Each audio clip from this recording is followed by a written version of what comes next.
Hello friends, welcome to JK சமையல். இன்றைக்கி நம்ம பீட்ரூட்டும் கேரட்டையும் வச்சு பக்கோடா பண்ணலாம். இப்போ அந்த பக்கோடா பண்ணுறதுக்கு என்னென்ன தேவையான பொருட்களையும் இப்போ பார்த்துடலாம். இதற்கு ஒரு பீட்ரூட்டு துருவி வச்சுருக்கேன். அதே போல் ஒரு கேரட்டு அதுவும் துருவி வச்சுருக்கேன். ஒரு மீடியம் சைஸ் வெங்காயம் ஒன்று மெலிதாக நீல வகையில் கட் பண்ணிக்கோங்க. கொஞ்சம் கொத்தமல்லி இலை, கொஞ்சம் கருவேப்பிலை, இது ரெண்டுத்தையும் சின்ன சின்னதாக கட் பண்ணிக்கோங்க. ஒரு சின்ன துண்டு இஞ்சி, அதுவும் சின்னதாக கட் பண்ணது. ஒரு பச்சை மிளகாய், அதுவும் சின்ன சின்னதாக கட் பண்ணி வச்சுருக்கேன். இதற்கு கடலை மாவு 1 கப்பு, அரிசி மாவு 1/2 கப்பு. நம்ம கடலை மாவு எந்த அளவுக்கு எடுக்கிறோமோ அதில் பாதி அளவுக்கு அரிசி மாவு எடுத்துக்கணும். மிளகாய்த்தூள் 1 டீஸ்பூன், இஞ்சி பூண்டு பேஸ்ட்டு 1/4 டீஸ்பூன், சோம்பு 1/4 டீஸ்பூன். சோம்பு ஆப்ஷனல் தான், விருப்பப்பட்டால் போட்டுக்கலாம். சால்ட்டு தேவைக்கேற்ப. இது இல்லாமல் நம்ம பக்கோடா செய்கிறதுக்கு ஆயில் தேவைப்படும். இந்த பொருள்லாம் வச்சு நம்ம இப்போது கேரட் பீட்ரூட் பக்கோடா எப்படி செய்யலான்றதை பற்றி பார்க்கலாம். இப்போ நம்ம எடுத்து வச்சுருக்க எல்லா பொருளையும் ஒரு பாத்திரத்தில் சேர்த்து மிக்ஸ் பண்ண வேண்டியது தான். இப்போ பீட்ரூட்டு, கேரட், வெங்காயம், பச்சை மிளகாய்,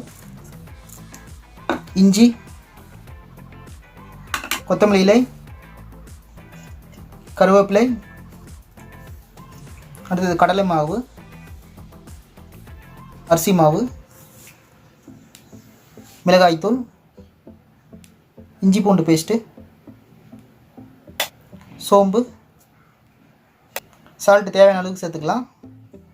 இப்போதைக்கு கொஞ்சமாக போட்டு எல்லாத்தையும் மிக்ஸ் பண்ணி பார்த்துட்டு தேவையான அளவுக்கு அப்புறமா செக் பண்ணிவிட்டு போட்டுக்கோங்க. இப்போ இது எல்லாத்தையும் நல்லா மிக்ஸ் பண்ணிவிடுங்க. இங்கே பாருங்கள், நான் தண்ணி எதுவுமே சேர்த்து பிசையலை. காயில் இருந்த தண்ணி, வெங்காயத்தில் இருந்த தண்ணியுமே இதுக்கு போதுமான அளவு கரெக்டாக இருக்கும்.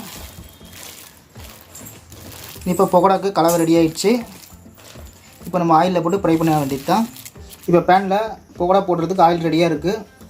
ஆயில் ஸ்டார்டிங்கில் மட்டும் மிதமான சூட்டில் இருக்கட்டும். இப்போ பக்கோடா கலவை எடுத்து சின்ன சின்ன பீஸாக எடுத்து போடுங்க.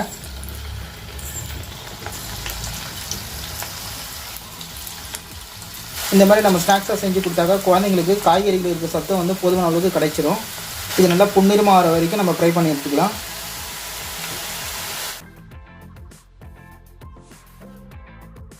பக்கோடா ரெடி ஆகிடுச்சுன்னா இந்த ஆயிலோட சலசலப்பு அடங்கிடும். அப்போ நம்ம ஆயிலேருந்து பக்கோடா வெளியே எடுத்துடலாம். இப்போ இன்னும் பக்கோடா ரெடி ஆகலை. ஆயிலில் இருக்கிற பபுள்ஸ்லாம் பாருங்கள் நிறைய இருக்குது. இன்னும் பக்கோடா ரெடி ஆகலை.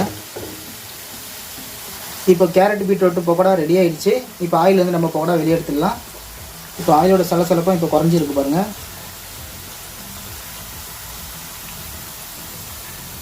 பக்கோடா பார்க்குறதுக்கும் பாருங்கள் நல்லா கலர்ஃபுல்லாக இருக்குது.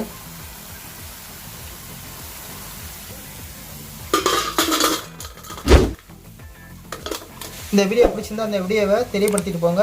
இது போன்ற வீடியோக்களை தொடர்ந்து காண நமது ஜேகே சமையல் சேனலை சப்ஸ்கிரைப் பண்ணிக்கோங்க. மீண்டும் அடுத்த வீடியோவில் சந்திக்கலாம். தேங்க்ஸ் ஃபார் வாட்சிங்.